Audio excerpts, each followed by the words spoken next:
You're listening to the RetireCoast podcast, where money, business, and lifestyle come together. Join us each week as we explore smarter financial planning, starting and growing businesses, and building the life you want at every stage, from Millennials and Gen X to today's retirees. Welcome back.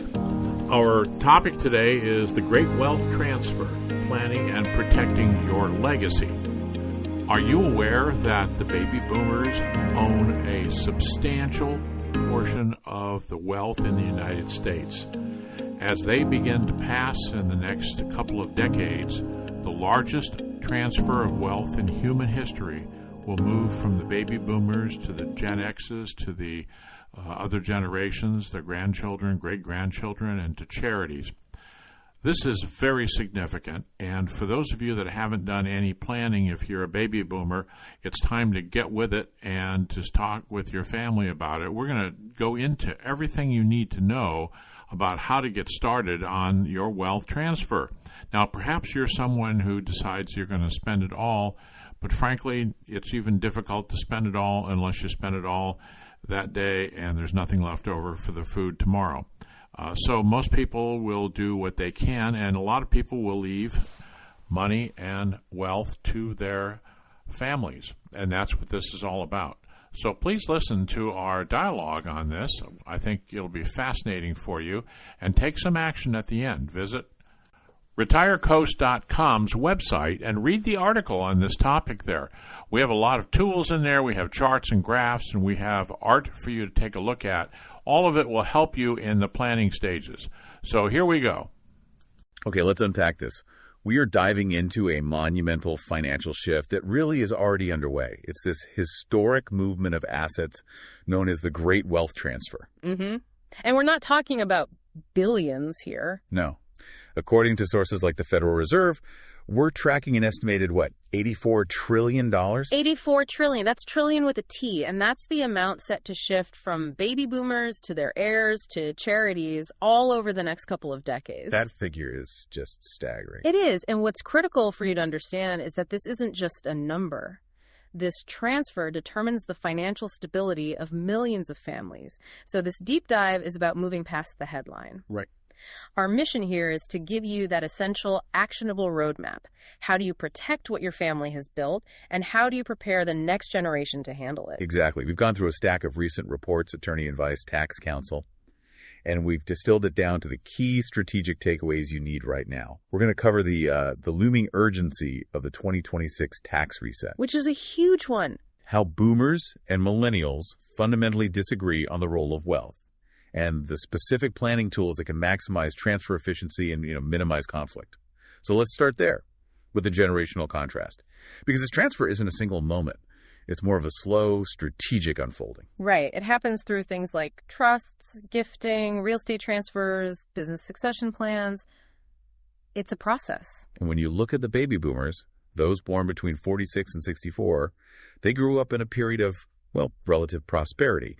For them, wealth was largely earned. It's tied to these values of hard work, self-reliance, and frankly, a lot of caution. And that economic background, it really defines their whole approach to inheritance.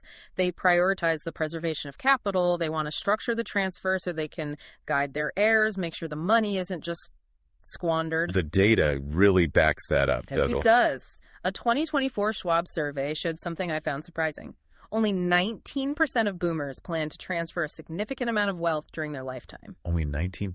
That seems so low. It is low, and it's rooted in this fundamental need for security. Okay. Boomers were living longer, and they are rightly focused on keeping enough capital to cover their own potential long-term care needs. Which can be devastatingly expensive. Absolutely. So the wealth transfer, in their minds, often feels like a kind of delayed reward, or maybe a payback for the financial security they built. Now, you contrast that with Gen X, and especially millennials. It's a completely different world. A different universe.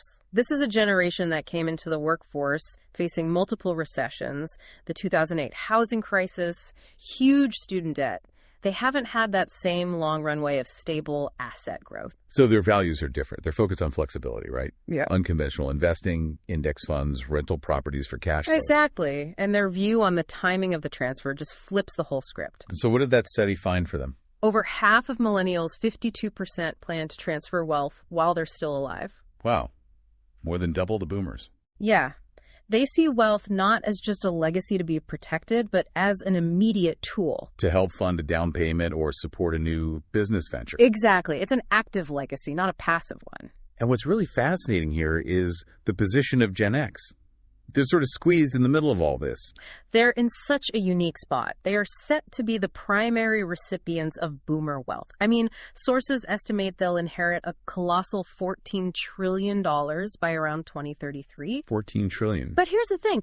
They won't just hold on to it like the boomers did. They'll receive it, and then, over the next couple of decades, they'll be passing a lot of it on. So their planning has to be two-sided. It has to be intergenerational planning. They need a strategy for efficiently receiving wealth while simultaneously planning its eventual transfer. That whole tension between preserving capital and activating it, it's about to collide with a very hard, very real deadline.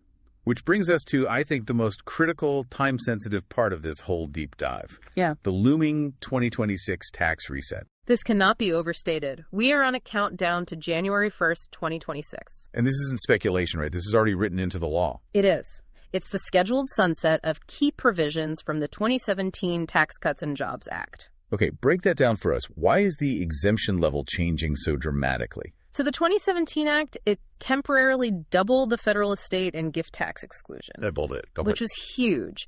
Right now, in 2025, that combined exemption is sitting at $13.61 million per person. So you can pass on that much completely tax-free. Correct. But the key word there is temporarily. When that sunset provision kicks in on January 1st, 2026, that exemption gets cut roughly in half. Just snaps back. It snaps back to its pre-2017 level, adjusted for inflation. We're estimating that'll be somewhere around $6.8 million per person. That is a tectonic shift. It is. Because it means a huge number of boomers, people with estates between, say, 7 and 13 million who thought they were totally safe. They're now instantly exposed.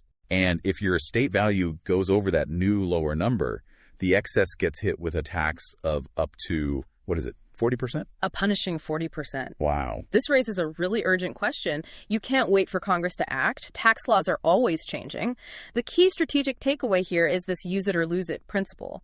It's tied to that current higher $13.61 million exemption. So what do you do? If you use strategic tools like certain trusts to transfer assets before the end of 2025, you can lock in the current higher exclusion level for those gifted assets. That's why aggressive planning is essential now. Okay, so before anyone panics and rushes out to hire the first estate planner they find, let's talk organization. This is Section 3. We consistently see that the better job you do organizing your financial life before that first meeting, the less you will pay in the long run. Right. Professional time, especially from lawyers, is charged by the hour. The cleaner your initial package, the cheaper your overall plan is going to be. The foundational task here is creating what estate attorneys call the master estate binder. And this has to be a single, secure place, a physical fireproof box, or a fully encrypted digital file where every critical piece of information lives. And for you, the listener, we're not just talking about your will. Let's run through that checklist. You need every deed and title for property you own. All investment, brokerage, retirement statements. Copies of all your life insurance policies, your most recent tax returns. Your current will, power of attorney, any existing trusts. And this is the one people forget. Access instructions, usernames, and passwords for all financial accounts. This process, it's painful, but it's mandatory. We saw this advice from Mississippi Gulf Coast attorney Tal Braddock. He stressed that families need a complete package. The will, a trust, power of attorney, a healthcare directive. And the most overlooked part. Updated beneficiary designations on all retirement and insurance accounts. People forget those all the time. His cautionary tale really resonates. He said, if you don't put it in writing now, the court will decide later. And that's probate, an open, expensive, very public process. Let's be real, though. Gathering all those deeds and passwords sounds like a massive headache. Where do people usually fail on that master binder? The digital access. That's the big one now. Ah. People organize the papers, but they forget their financial life is spread across 20 different online portals. If you haven't set up a way for your executor to access those critical digital assets, you're forcing them into a year-long battle with tech companies and banks just to prove their authority. Digital organization is the new cornerstone of estate planning. So once you're meticulously organized, Then we can move into the actionable strategic tools. Section 4. These are the mechanisms that minimize taxes and, crucially, help preserve family harmony. Right. Let's start with the simplest, most immediate tool, gifting strategies. Gifting is great because it immediately reduces the taxable size of your estate. You get an immediate benefit in reducing that future 40% estate tax exposure. And the annual exclusion limit is pretty generous. It's extremely generous and I think often underutilized. It's $18,000 per recipient annually as of right now. And the beauty is, a gift that size doesn't require you to file a gift tax return or eat into that big lifetime exemption we talked about. And if you're married, you double that. You double it. You can combine that to $36,000 per person per year. So let's make that example really concrete. A married couple with 3 kids. They can move $108,000 out of their taxable estate in 1 year. $108,000, entirely tax-free. And think about what that capital can do for your children immediately. Right. It can fund 3 down payments. Provide startup capital. All while lowering your future estate tax bill. It's a win-win. Okay, so moving beyond simple gifts, we have trusts. You said they're the cornerstone of this kind of planning. They are. They give you complete control over how and when assets are distributed. This is crucial for handling those generational differences we talked about. And you really need to know the 2 main types, especially with that 2026 cliff coming up. Definitely. First, you have the revocable living trust, which is flexible. You can change it anytime. Its main benefit is avoiding probate, right? Exactly. That's why almost every high net worth individual has one. But, and this is a big but, it does not provide estate tax savings. Okay, so for the 2026 problem, you need something else. You need the irrevocable trust. This trust is powerful precisely because it's permanent. It permanently removes assets from your estate, which eliminates any future estate tax on those assets. Correct. The key insight is that by strategically moving assets into an irrevocable trust before 2026, you lock in the ability to use the current $13.61 million exemption. Safeguarding those assets from that future 40% tax rate. That's the difference between a good plan and a truly strategic one, using those irrevocable tools now. Right. And finally, let's touch on life insurance. It's not just income replacement. It's a tool for liquidity and equalization. Give us a strong example of how it acts as an equalization tool. That's a great concept. Okay, say your son is heavily involved in the family business and he's set to inherit it. That's the bulk of your wealth. But your daughter has a separate career, doesn't want the business. You can use a life insurance policy payable to the daughter to give her an equivalent cash inheritance. So it ensures fairness without having to split up the company. Exactly. You don't have to sell it or break it apart. It provides liquid, tax-free cash exactly when the family needs it most. So Section 5, we need to connect all this organization and strategy to the right professional help.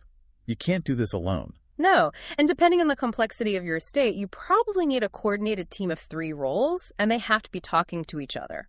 Let's start with the financial advisor. Right. Assume you know they handle investments. The specific focus here is making sure they specialize in wealth transfer and can manage those complex requirements. And here's the crucial distinction every listener needs to verify. You must ask if they are a fiduciary. Yes. A fiduciary is legally and ethically required to act in your best interest. It removes conflicts of interest. Whereas a non-fiduciary can recommend products that might earn them a higher commission, even if better, cheaper options exist for you. Always, always choose a fiduciary. Next up, the lawyer. Specifically, an estate planning attorney. They're the ones who draft the legal documents, the enforceable wills, the trusts, the powers of attorney.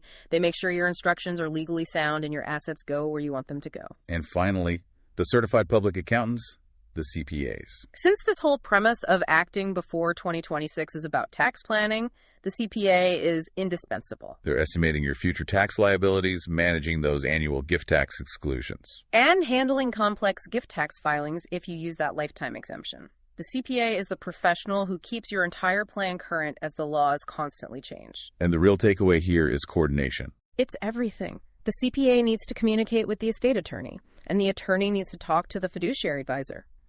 If these 3 pros are not aligned and actively working together on the 2026 cliff, your plan will have dangerous gaps. Gaps that could cost your heirs 40% of your assets.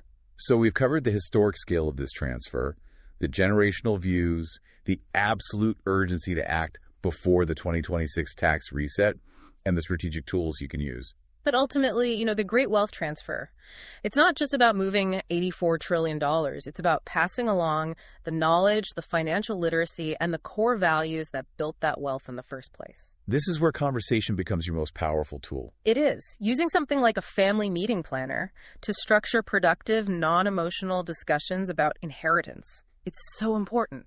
Transparency, even when it's uncomfortable, reduces confusion. It prevents the legal conflicts that can tear families apart. And that strategic communication brings us to our final thought. Estate planning, at its core, is fundamentally about one thing: control. It's about you deciding how your hard-earned wealth is managed, protected, and distributed. It's about ensuring your legacy is honored.